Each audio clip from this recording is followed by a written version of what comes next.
What's going on, everyone? Welcome to another edition of the Vicktory Life Legacy Spotlight. I have another champion, state champion head coach in the building tonight. I'm interviewing Coach Doug Craig, head coach of WT Woodson boys basketball team, a top program and a top coach in the state, but also a great leader and a great father. We're going to get into that tonight. Coach, how you doing?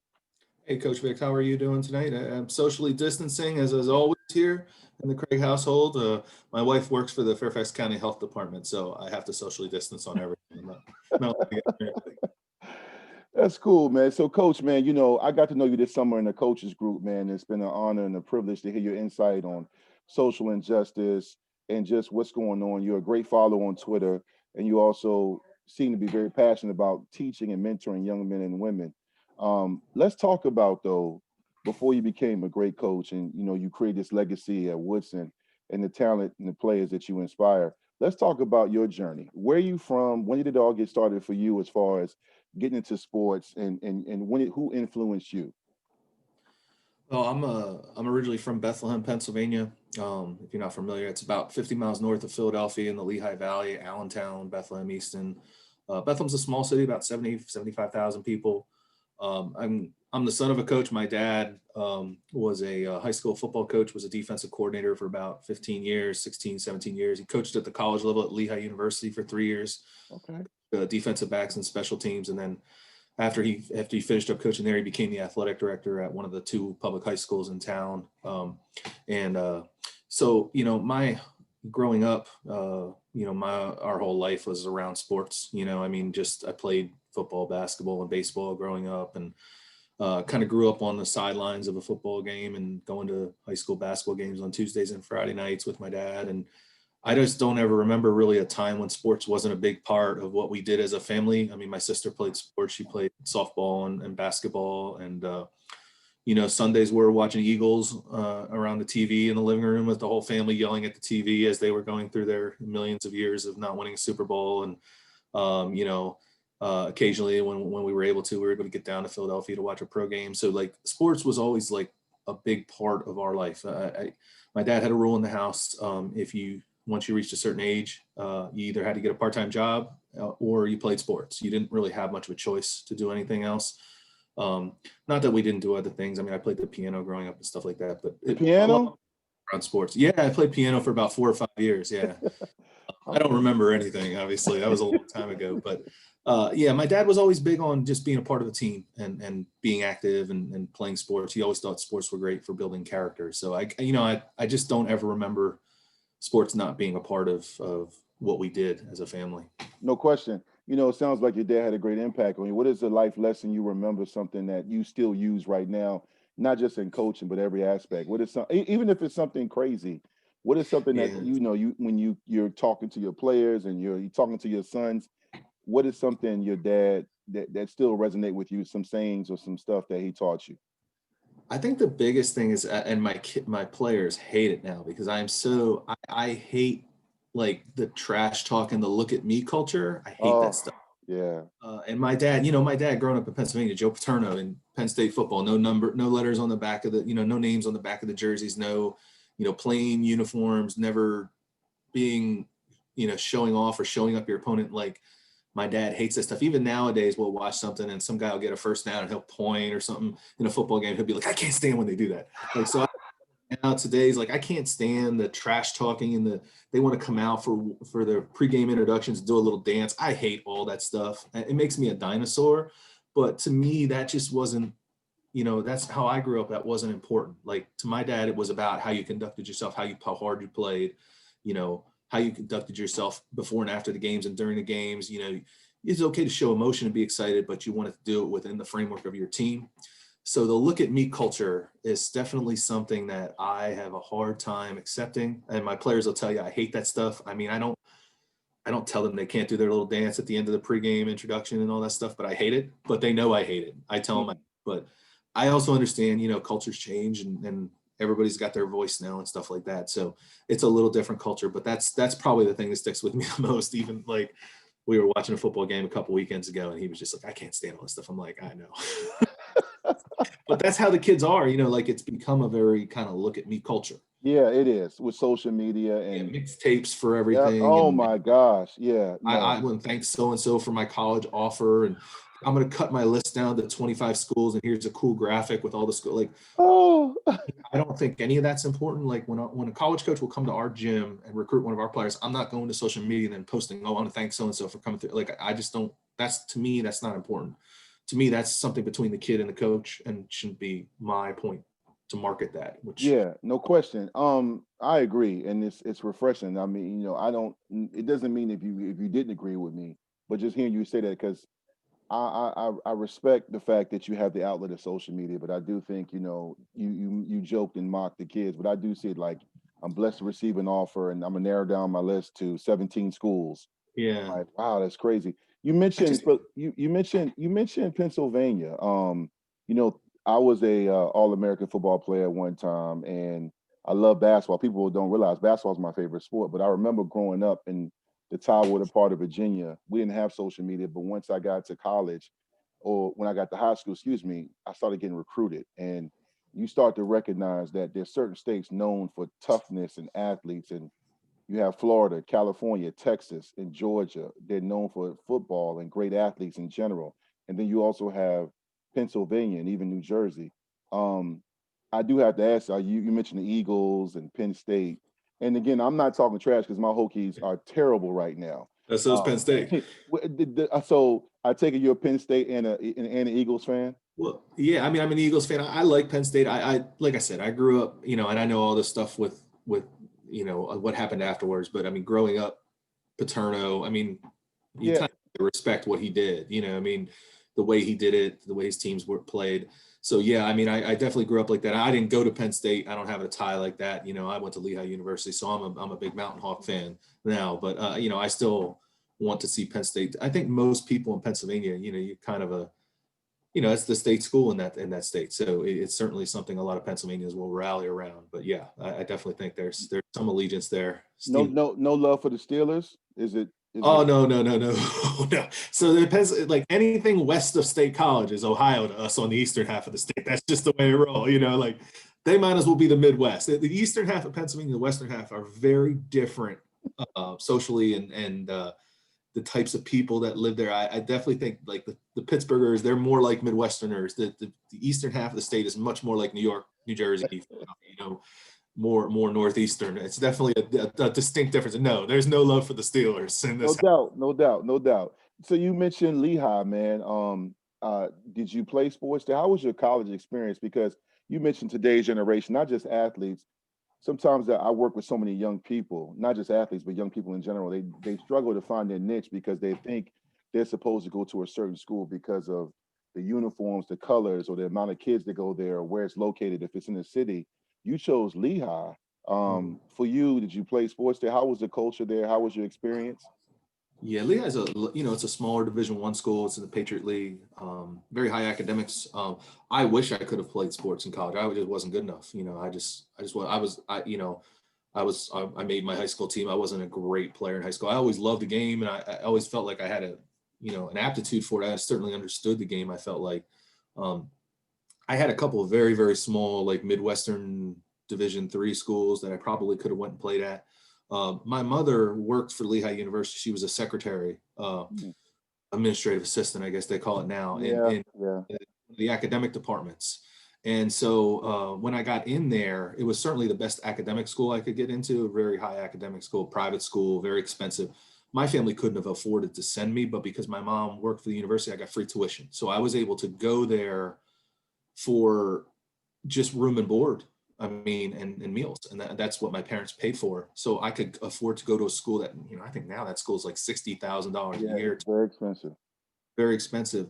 I could never have afforded to go to a school like that on a teacher and a secretary's salary, And my sister went to school there. I went to school there. We both got free tuition for going there. She's an engineer.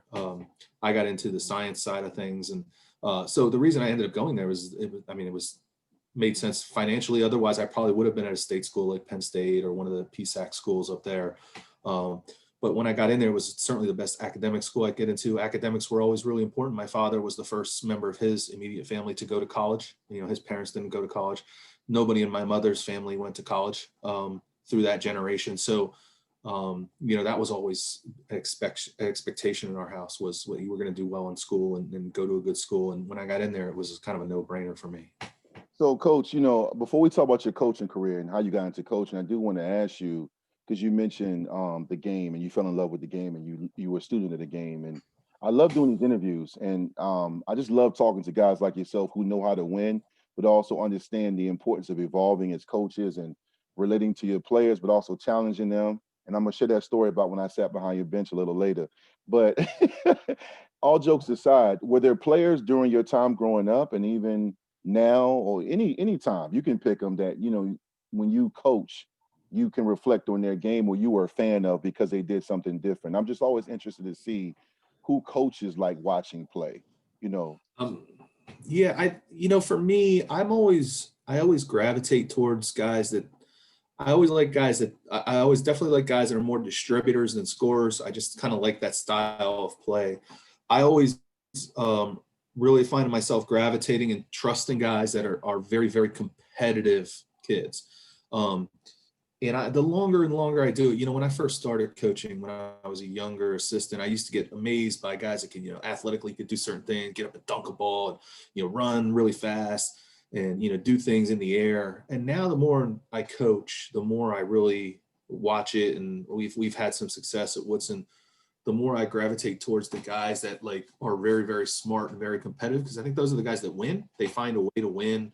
And I think I admire that more than some of the other stuff. And that's kind of what I look for. Like when I go watch a young team play, I kind of look for the kid who's like always in the right spot, who's communicating with other people, because I think that those are the guys who understand the game at the higher level. And I think if you understand the game at a higher level, you can always improve.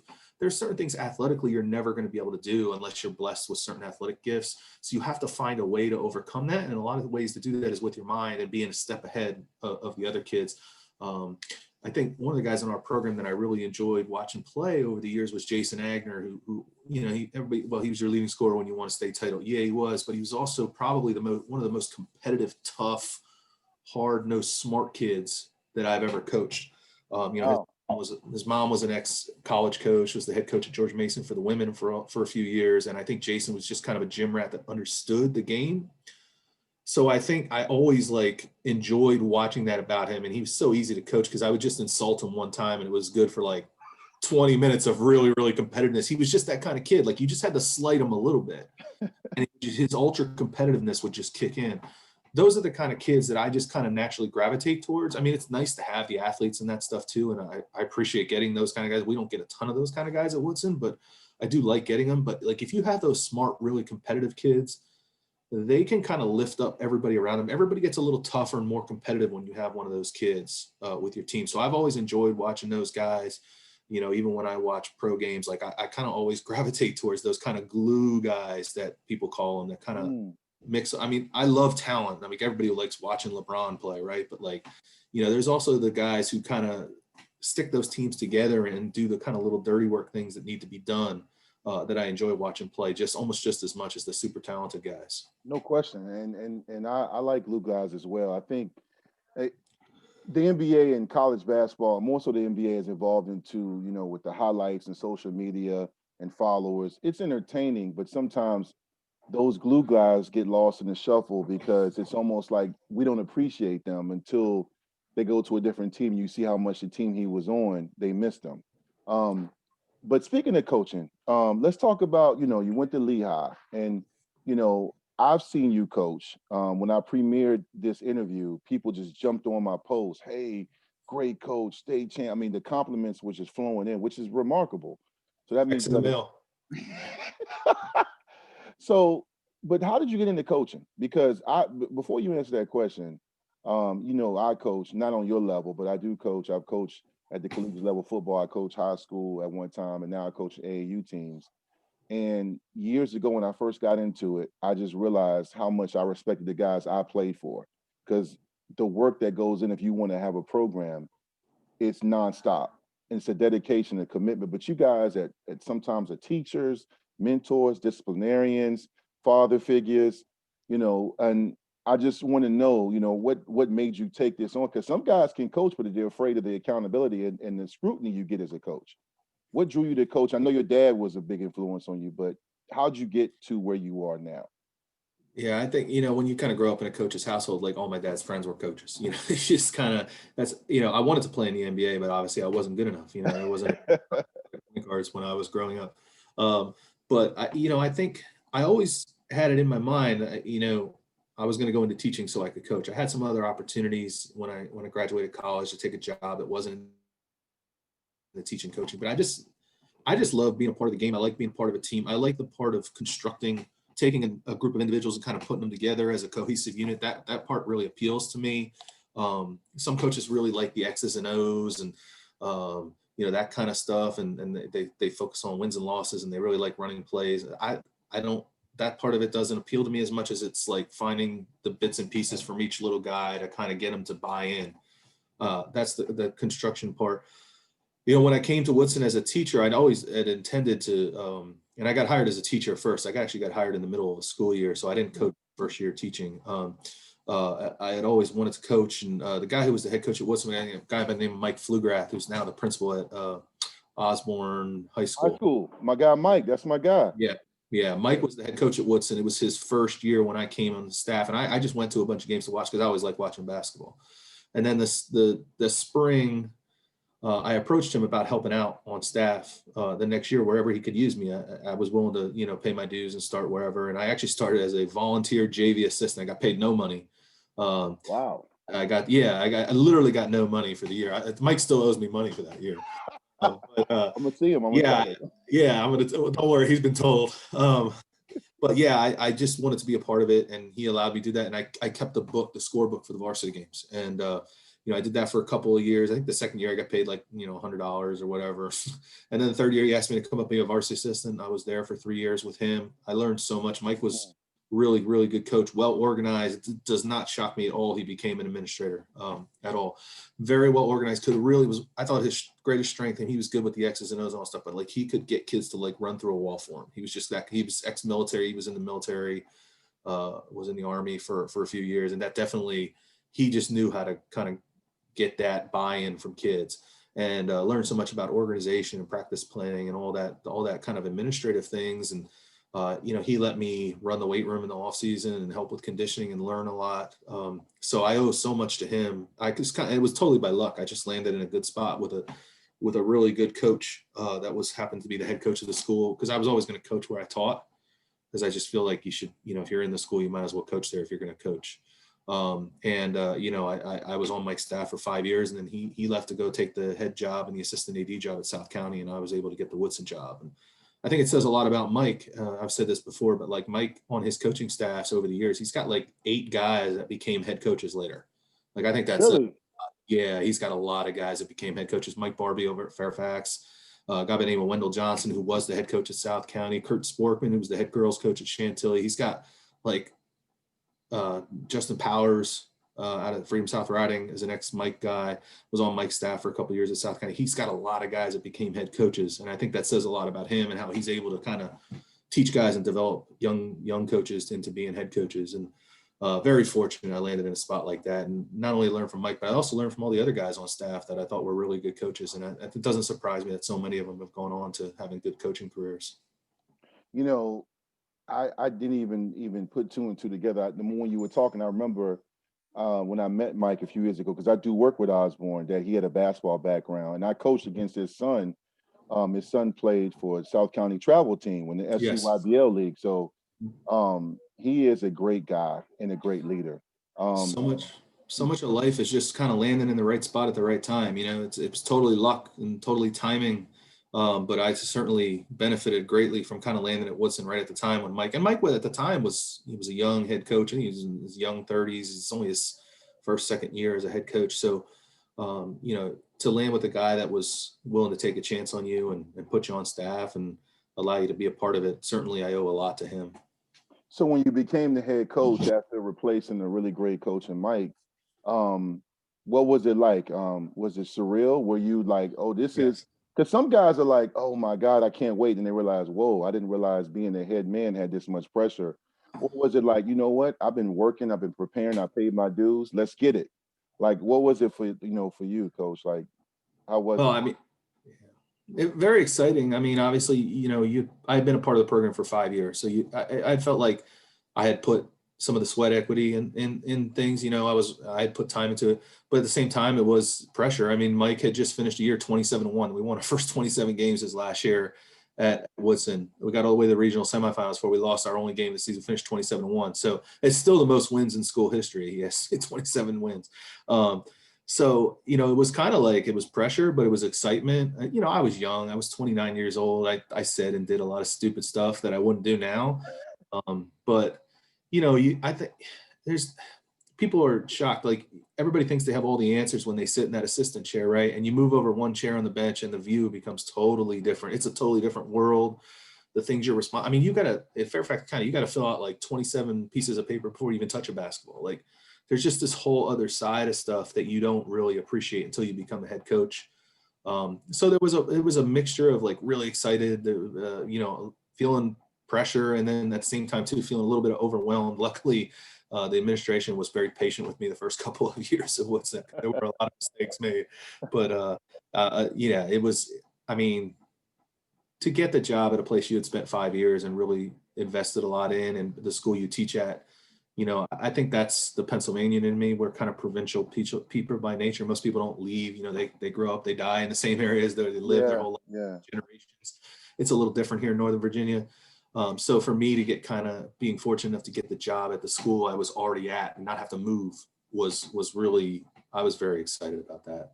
So we don't have any players on this interview. This is your legacy spotlight, but I'm gonna ask you a question, and I want your honest answer. Because the toughest evaluation is a self-evaluation or self-examination. Um, how would you describe? What do you think your players would describe you when they talk about your coaching style and you as a coach? How do you think your players would describe you? You know how you have the scouting report on different players and different teams, make them go left, or you know what, they're weak on the boards, or you got to close down the shooters, they're a great shooting team. How would how do you think your players that you've coached in the years you've been at Woodson would describe you as a coach? Um, well, I personally think I'm the worst coach on the bench in every game. So Really? Are you being funny right now? no, I'm not. No, everybody always says that, and they always think I'm joking and being self-deprecating, but I don't have anything figured out yet. Like, I still learn so much every year. Every game just seems like a totally new experience. I feel like other coaches all have it figured out, and I'm still trying to figure it out. They seem confident about what they do. I would hope, I think my players would probably say I probably care a little bit too much. That's probably, I'm guilty of. I probably care too much. I can be very tunnel focused on what we're doing and trying to win and lose. I don't know. All these other coaches always say we never talk about winning and losing in our program. I don't know. I want to win. Like, I do. I like every drill in practice. I want to win. If I'm coaching the one team in practice, the starters in practice against the B team, like, I want them to win. If I'm coaching the B team against the A team, I want the B team to win. I want to get to start them the next game. Like, that's just how I am. I want to win every drill. I want to win everything. So I don't buy this whole we never talk about winning and losing in our program. I mean, we talk about it. We try to win every game. Like, why put the score up on the scoreboard if you're not trying to win? I'm very competitive. I probably care a little bit too much. I think my players would probably tell you I coach them hard. I'm definitely on them. I yell, I scream. Sometimes he use words I shouldn't use probably. And I challenge my players. I'm very demanding. But I think they also know at the end of the day that I will also give the shirt off my back for them. Like, they know they can call me in the middle of the night if they have a problem, and I will take their call and try to help them. Because I really view it as a family program at Woodson. Like, I honestly do preach like we're a family. And at the end of the day, yes, we want to win and lose, and we're going to try and win everything that we can. But I don't want my players walking away talking about, oh, well, we were 15-9, we were successful this year, or we were 9-15, we weren't successful. At the end of the day, it's about the relationships, and I think building character players and people and skills that they can take with them to make them reliable when they go out in the real world. And you can be a part of a team and function as part of a team. And when you say something, your word should mean something. I think that's the kind of stuff I would hope my players would say about me when they left, and know that, while I did coach them hard and demand a lot of them, that was reciprocated by always being there for them if they need me. That's what I would hope they would say. No question. And speaking of, you said choice words and coaching. Before I had the privilege and the honor of meeting you in our coaches summer group, I told you this before we started recording this show. my son and my wife and I, we went to the game that Matt Hatfield, the tournament down in Richmond, the showcase, whatever that was. But I went down there and I'm sitting behind you, your bench. I literally could have reached out and you challenged your players. And I'm not going to get into the whole thing of what you said to one of your senior starters, but what I found, and I'm being completely honest right here, you were playing Trinity High School, with featured future ODU D1 player Jason Wade. You also were playing Henry Coleman, who's now at Duke, and also man, what's his name? Big kid at Big North kid at Carolina. North Carolina. Yeah. Um, and your players played hard for you. You were challenging your guys during the timeouts, and you were challenging them to the point to play beyond themselves. And you guys were a talented team. You guys were the defending state champions. Um, do you feel like, and this is just a question, I just want your honest opinion. Do you feel like the new generation now gets a knock because people call them soft or they can't say it, or do you feel like we have to challenge these kids more as a coach? Do we have to go at them more? I think one of your jobs as a coach is to challenge them to be more than they think they can be. I think I don't think it's their fault. This is how I honestly believe about kids today. Everybody talks about kids today are soft. They're not as competitive. I don't think kids have changed that much. And I've been doing this, not as long as some people, but I the 15 years as a head coach now. I've been coaching high school for 20 years, and certainly being around my father, being around coaching for a long time.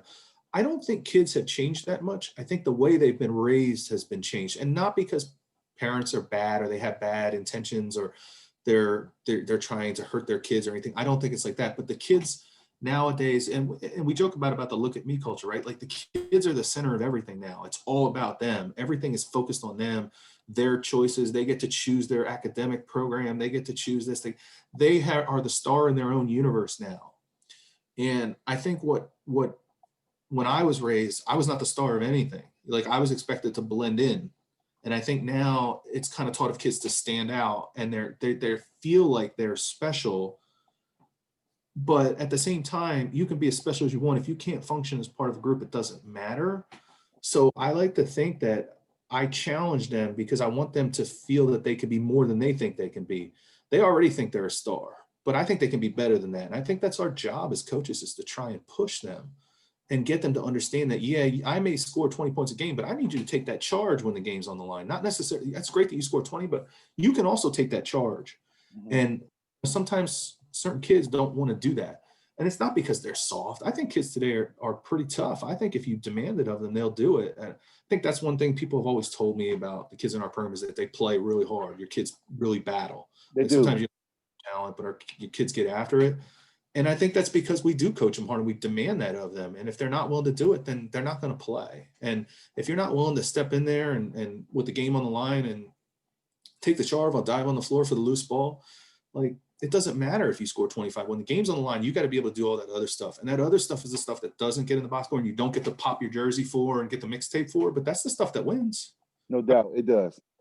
Yeah, it does. So I think you have to demand that of them, because it's not something there are some kids who will do it on their own, but some kids have to have that kind of brought out of them. And I think the system, the way it's arranged now, does not demand that of them, accountability and those kinds of things. And I think that's the biggest thing, where a coach can step in. And luckily I have parents that I haven't had a whole lot of complaints about stuff like that seem to understand what we're trying to do. And I tell our parents that when we talk about it before the season. Like I fully tell them their kids are going to come home sometimes hating me, but you got to know I'm doing it for their benefit, not because I want to yell at them like I yelled at that kid right in front of your son. No, my son was fine. He's used to it, man. I talked to him. He's fine. He actually kind of laughed. But you know what he also saw? He watched, because again, we're there for the game.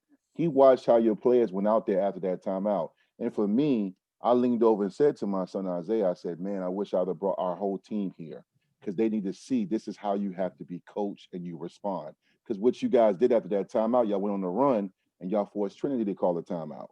See, I remember that, and it's crazy that I'm sitting here talking to you, because I remember that night. I just love just seeing guys compete, and I like to see guys go at it. I think it's something that makes people better as people, as far as competition and responding to adversity. Your guys battled that night. So no, my son was good. We were good. That was enjoyable. I think the other part of the coaching part of that too is you have to challenge a kid, and then maybe after the game you go up to the locker and put your arm around and say, "Hey, I know you got more in you than that." Like sometimes you just have to, you got to push, and then sometimes you got to pat them on the back afterwards, and Mm-hmm. or sometimes you go the opposite route. You pat them on the back first and then push them. Like I think, but sometimes you have to be. I think you have to be demanding. I think for certain kids, you just really have to demand it of them.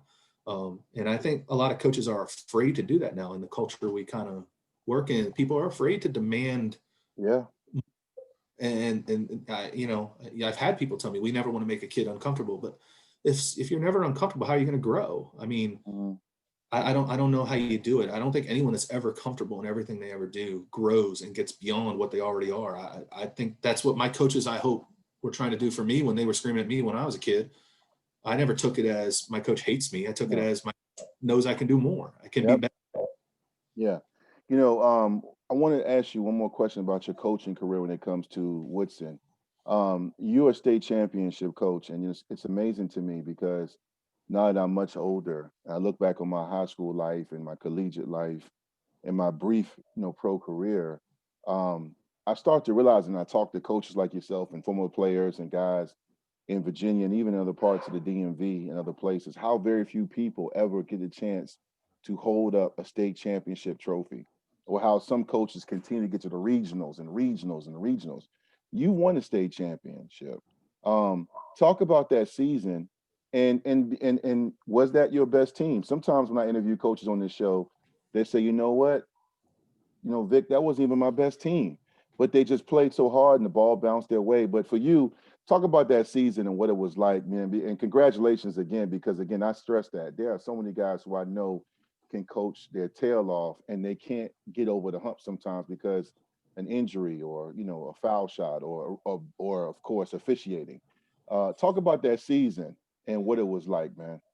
Yeah, it's kind of a weird thing because I don't think you can ever like I hear these other coaches say, "Oh, I knew we were going to win a I don't know. I never felt like that. I mean, I've had some good teams. I mean, we won that state title 3 years in a row. I mean, from 2013, 14, and 15, we were in the state semifinals 3 years in a row. We lost in the state semifinal all three times. Um, and they were all close games. We were in all three games. We had chances. The first year, it was our first year kind of being in state semifinals. I think that was the first year ever in school history we were in state semifinals. We played Henrico from Richmond. I think they had lost one game all year. One They game. were It was still like 20. really, really good. They ended up winning the state title by like 26 points. It was a 3-point game. We had the ball with about 3.5, 4 minutes to go. I think we ended up losing by 7 or 8 points. They were really, really good.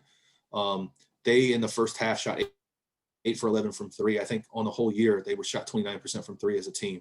And we were kind of like the opposite. We were a team that shot like in the low 40s from three. And I think we had shot like something like 5 for 22 for the game or something like that. And I don't think that they were significantly better than us or we were significantly better than them. They just had a first half where they just hit shots. And when you get to that level, when you get to, a regional semifinal, a regional final, a state tournament game, like everybody's good. All these teams are really good. Like there's no patsy playing in the state tournament, not in Virginia, not with 8 teams in the bracket. Like there's no bad teams. Mm-mm. Have a really good team and get beat. You miss a couple free throws. You have a bad free throw shooting night, or you have a bad 3-point shooting night, a night where you normally, you're a team that usually shoots free throws at 75%. You shoot 65 or 55% one game and you lose. That happens. We've never really talked about winning a state title. We've always talked about, playing in really important games at the end of the season. And that's what we strive to do. And if we put ourselves in position and we do enough things, maybe we'll have a chance to win those games. And in 2017, we did. That team was really good. That team lost the district championship game and lost the regional championship game and won the state title. So had we not won the state title, which we won in overtime, we would have gone to the district, regional, and state final and not had a championship to show for it. Does that make that team any less successful? No, not really. They put themselves in position and the ball bounced in a couple of times. And in that state title game and the end of regulation, the other team took a shot to win the game and then rolled around the rim and came off. And then we won in overtime. Were we significantly better than the other team? Probably not, but the ball rolled out for them and went in for us on free throw, in overtime. And, you put yourself in position, Ken. I never thought that we would win a state title. But I remember telling, I think it was Matt Hatfield and a couple other press people before the start of the year that I liked our team, which means, to me, means I think we have a chance to be one of those teams at the end of the year that could be in position to play those big games. I think we have enough good players to do that. And that group really came together. I actually think the most talented team I ever had was probably back in 2008, 2009. We went 19-7 that year, and we lost a kid by the name of Max Lennox, who went on to play at West Point, who probably was a first team all region player his junior year. We lost him for the whole year as a knee injury. We still went 19-7 without. And he was, as senior year, was averaging 23, 24 points a game. So he was probably an 18 to 20 point scorer his junior year.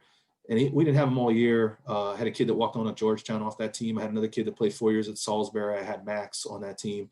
And on a sophomore on that team, I had a kid named John Schoaf went on to play on American. So we had 4 college players on that team. But Max, he got hurt. And, you know, we still won 19 games without him. And I think that team was really, really good. But, you know, the 2012-13 team that won the you know, we were really deep that year. We had a lot of good players. I mean, I've been fortunate. I've had a lot of really good players at Woodson. It's certainly not, we don't win because of coaching. That whole romance that it seems like we have with, the coach is winning games on his own with no talent. Nobody is winning games with no talent. There is no coach that wins games that is all because of him.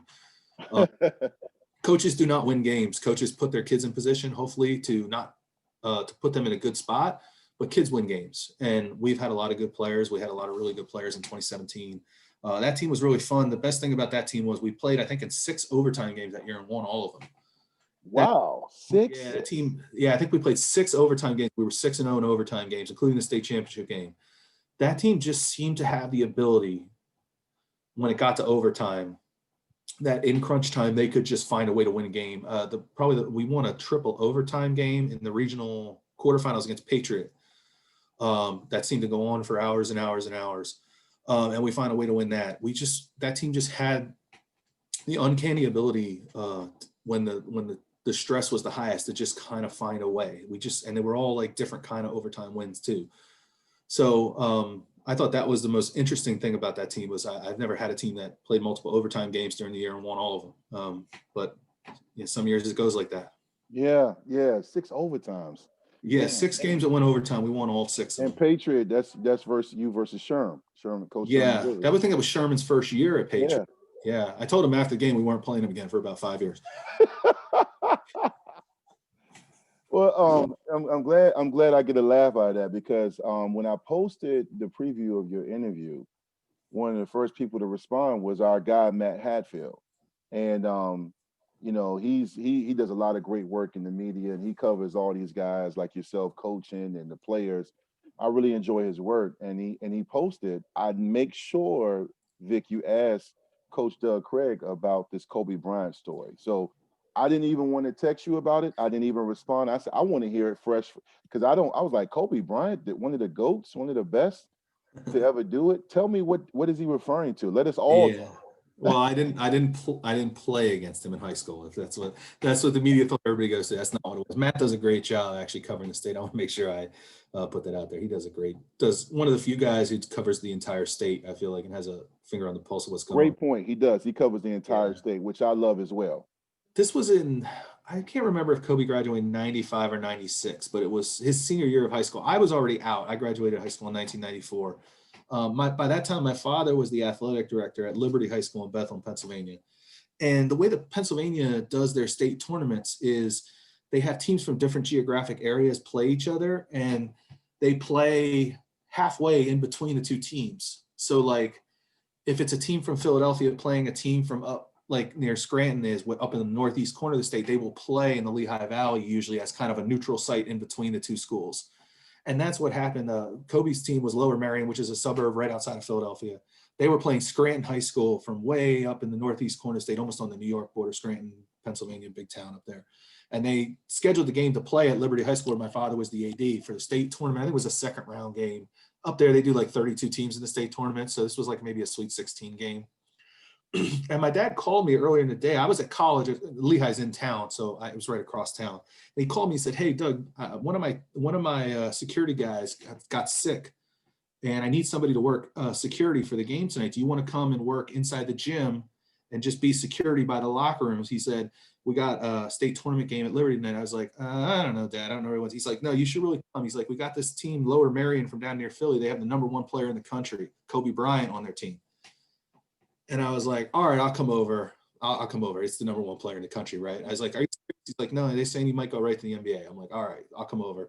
So I got paid to be there, #1. That was when you're a struggling 19, 20 college student, you'll always take the $25, right? So I got to work the security by the locker rooms where the teams come out onto the floor. They have a big gym. It's like 4,000 seats.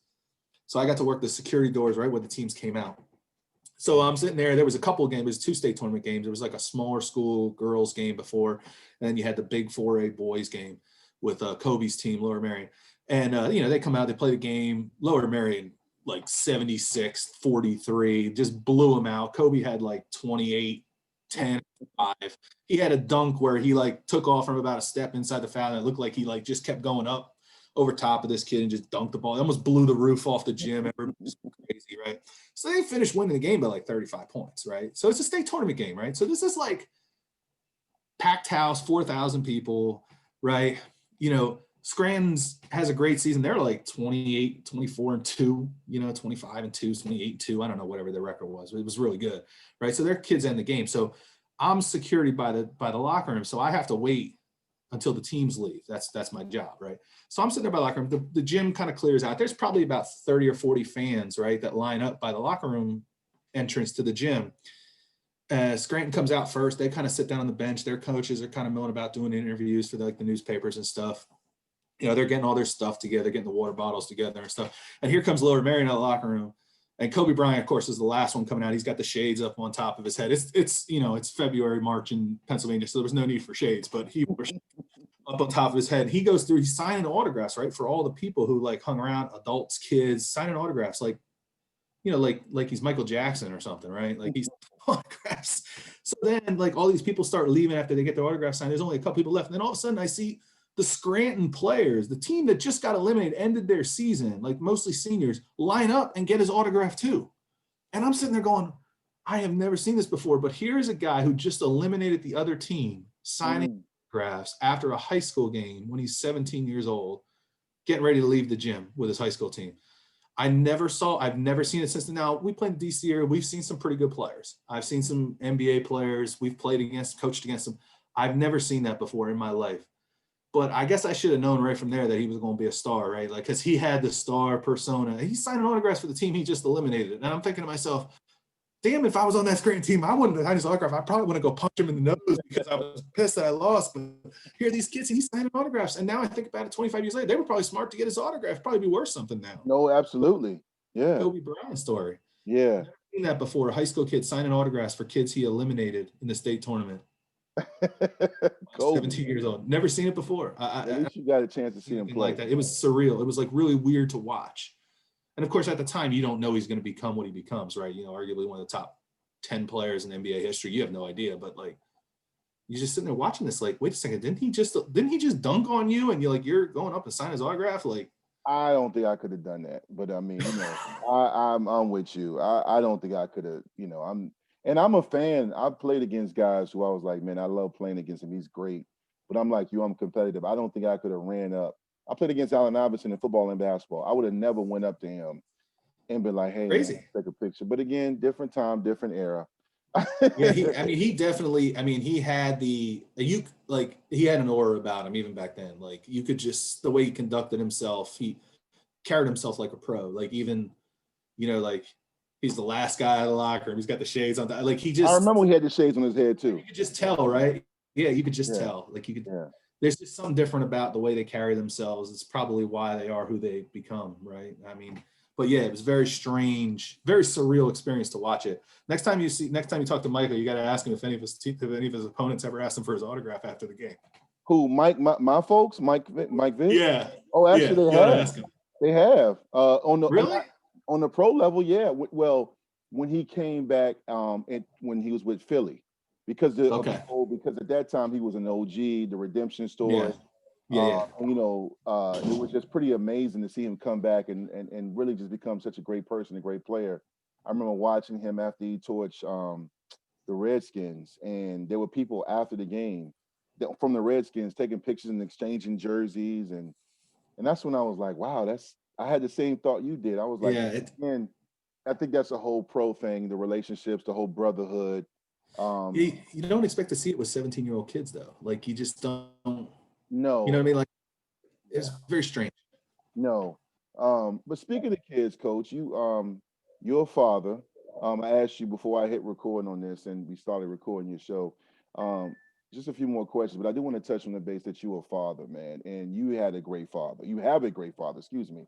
Um, your sons, how do they keep you? Do they humble you every day? Do they drive you crazy? Is it a mix? Because I have three kids myself. When you coach the population you do, and every year there's a new thing, social media, every generation is a different challenge. Um, how do you balance that between coaching and then having to come home and in a different form of coaching, being a parent to your sons? How is it? Well, probably not well. That's the answer. Luckily, I have my wife does a lot of the work during basketball. It's tough being a coach's spouse. You know, you give up a lot for other people's children. Hmm. You know, she does a lot with them. You know, my kids, you know, they could care less. You know, they care less about dad being championship coach. Like they don't. It doesn't matter to them. It's you know, when I say something to them, they just you know they don't listen anyway. It's still I'm still their dad. You know, it doesn't matter. I think it. I think the one thing I've always been like kind of conscious of trying to do was I bring my kids even when they were like really little, like even when they were like in the car seat, like toddler, infant little. They come to practice even now. Like they'll come to practice 1 or 2 days a week, and they you know they shoot on the sides when practice is going on. Or now my 12-year-old 9-year-old always want to jump in the drills and the layup lines and stuff with the kids. I always wanted them to see me working, and understand why you give up time with them at home to be with other people. I always thought it was important. I don't think it's the worst thing in the world for young boys to see their father um, having to be a coach and be a leader and be and work. Hmm. Um, that's a good thing for them to learn, to understand that you know dad has responsibilities that go outside, and that's an important life lesson for them to learn. Is that you know you have to be responsible to the people and the jobs that you say you're going to do. So I always wanted them to be a part of it. Plus, I always thought that it was good for my players to see me have to be a dad, and my kids being there at practice and having to stop the drill in the middle of the drill. So my 4-year-old son needs his shoe tied before he can go run around the gym some more, and I would stop Joe. Plus, they probably like it because they probably say I don't yell as much when they're at practice. But I always thought it was important for my players to see me have to be a dad, just like it was important for my sons to see me have to be to work and be a coach. And I always thought it was good for young men to see male role models and have their own kids and understand what it's like to be, I hope, a good father and a good coach. And there's a balance for both. So that's why I've always had my kids around practice. I know some coaches don't do that. I'm not saying anybody's right or wrong. I just always felt like if you're going to preach family, it's important for your players to see that your family is a big part of what you do. And I tell them down here, and it's my family in Woodson basketball, and probably in that order. But I think that's important for them to see. So I try to include my kids in as much as I can.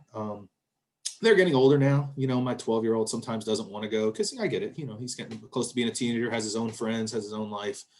But luckily, they still like to come to games and watch the games, and they get to know all the guys on the team. And I think they exchange Xbox codes with them so they could play Xbox together. My sons have more in common with my players now than I do because they're a lot closer in age. And they come to my camps in the summer and hang out with the players. They like that. They like it's kind of like having a whole bunch of big brothers, I think. That's really cool. You know, Coach, this has been a lot of fun. I'm really glad I got a chance to sit you down and interview you, as well as I'm glad I met you this year, even though I met you indirectly when we came down for that tournament. But at the same time, this is a question we're at the end of our show where I ask all my guests to provide some perspective, some insight for all the people watching this interview, even people that have known you for a long time. And I'm going to pose this question to you, and I want your honest thoughts on this. What is the game of basketball and life in general so far? You're still on your journey as a father and as a coach and a husband and as an educator.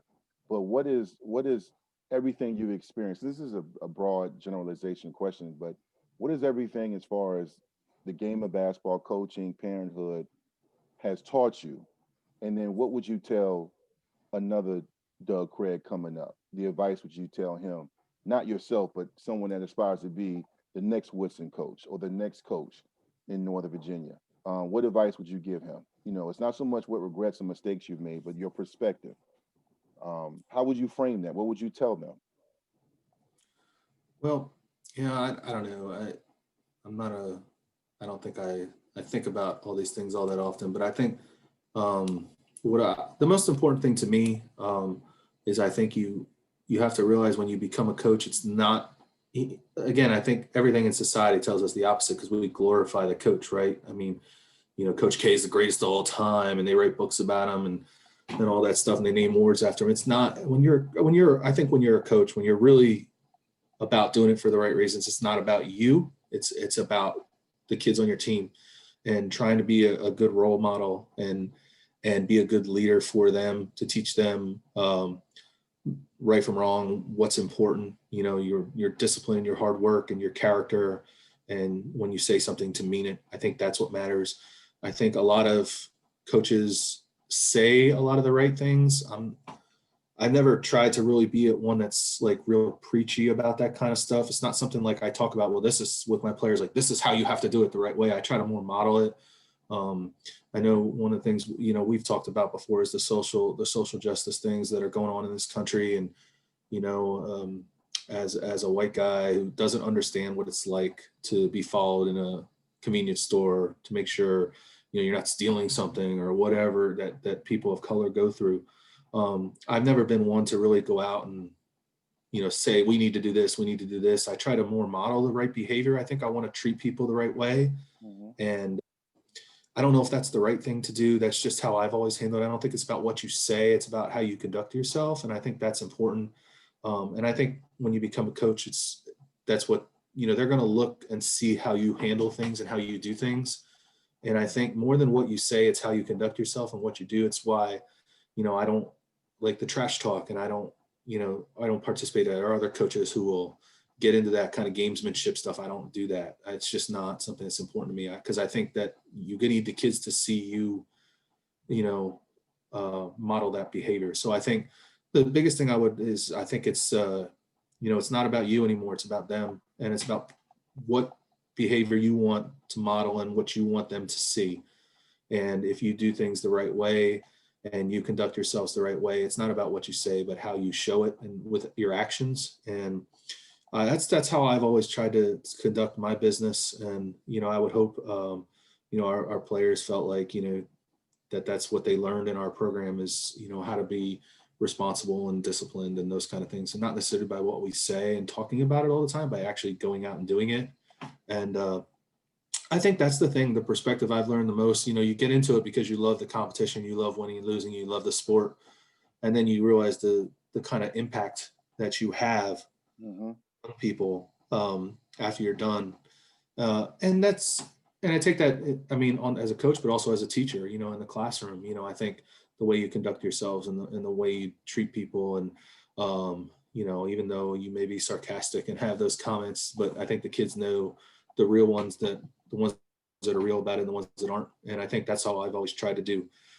So I think, just being a good role model and doing things the right way, by your actions more so than what you say. What you do is what's really important. And that's probably what I've learned the most. Got into it for the coaching and the basketball. And I do love basketball. Don't get me wrong. We can X and O and talk about basketball for hours and hours and hours. But you start to realize those other things are really what the kids leave your program with. Because let's be honest, I mean, very few of these guys are going to make money playing basketball. And I've had a couple of guys that have been able to play professionally and do some things, but I still think they talk more about that other stuff, and that's what they really remember from you as a coach. So you have to be aware of that when you start. I think the power that you have, because the kids do look up at you in that way, especially if you're real about what you do. So I think that's what I've learned over the years, probably more so than anything. It's probably why I'm considered, old and crusty and out of touch. And that's why I hate the trash talk and all this stuff. Because to me, that's not what I'm about. So I'm not going to go ahead and participate in that. That's why I'm always going to tell the kids I think it's dumb, Yeah. Like they'll show me a highlight of a mixtape. Oh, look at him cross this guy up and break his ankles. And I'm saying, so what? He was playing hard on defense. You're gonna get crossed up. You're gonna get dunked. Thank you. Like, who cares? Like, really, it doesn't matter. You're Thank missing the point. You're missing the point. And I think that, just so you get crossed up, everybody gets crossed up in life. It's going to happen. Like, you're going to fail. Yes. Everybody does. Everybody does. Everybody loses. Every coach, has a game plan and it doesn't work and you lose a game because the game plan you just think it's going to work and it doesn't. That's not new to anybody. Everybody goes through that, and how you handle that and how you conduct yourselves and owning up to that when it does happen says a lot about who you are too. Being able to take, hey, so what? I got crossed up. I got dunked on. So what? I'm going to go and try to take the charge the next time. Who cares? Yeah. It's the right thing to do. So I think that's the thing I've learned the most about coaching over the years, more so than I probably remember that stuff as much as I remember the wins and losses and things like that. Well, Coach, I'm gonna remember this conversation, and then anytime we interact, I remember what you say, and I know you walk in humility, and you don't want to give yourself credit, but I speak for a lot of people that have played for you, in behalf of a lot of parents who know you. You are a great coach. You're a great father, a great husband, and I appreciate you jumping on. This has been a great legacy spotlight. I do love. I love how you coach. I've seen it firsthand, but I also can tell your players care about you, and it's cool that you get it. And trash talk aside, I'm a trash talk on your behalf that you're doing a great job. And I wish you luck. I'm praying that this COVID thing gets contained for many reasons beyond the basketball court, for the lives of others, but also so I can come out and check you out and bring my son and hopefully get a good seat behind the bench. Hear all the bad words. Yeah. I'm torn on this whole COVID thing. I got to be honest with you, Coach. There's part of me that like I want basketball to happen. I want it for our kids and there's also part of me that's like, what if one person gets sick or one person gets died because of it, it's not worth it.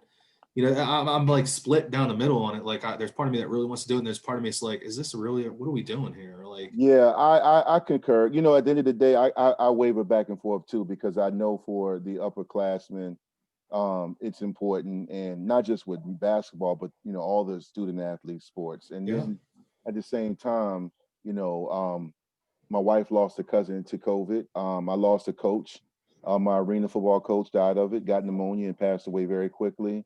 I lost quite a few people, and for me, I understand the bigger picture, and it's tough. And this has just been a tough year because at the same time, like I just said a second ago, I want to see the guys get out there, compete, even if we can't be there, we have to watch a live stream because they love the game, and for some of these guys, it's an opportunity to potentially play at the next level. So it's tough. Yeah, it's incumbent on us as coaches and teachers and parents if they do decide not to have a season, to be able to sit down with these kids and explain to them, like, I know that you're hurt and I know it sucks for you, but it sucks for everybody. It's not just for you all. And, you have to understand that people are making decisions for the best health of everyone. It's not just you. And again, it's part of being bigger than one individual. And it's hard. It's a hard decision. I don't envy the people who have to make these decisions. Because they're kind of losing either way on this one. There's no right answer. Absolutely, man.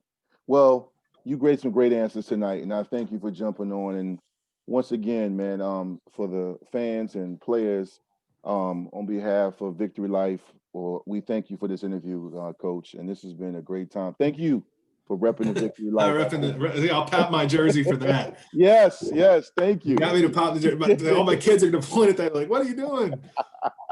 Yeah, no, I appreciate you, man, and I wish you luck and many blessings, even regardless of what happens this season, if next year and so on. I know we're going to be in touch anyway. But for those that support Vicktory Life, I want to thank you for watching another episode. This is State Championship Coach Doug Craig, WT Woodson, head basketball coach. And like I say every episode, no matter where you go, no matter what you do, make sure you have a positive impact. You leave a great legacy. Thank you, everyone. Thank you, Coach.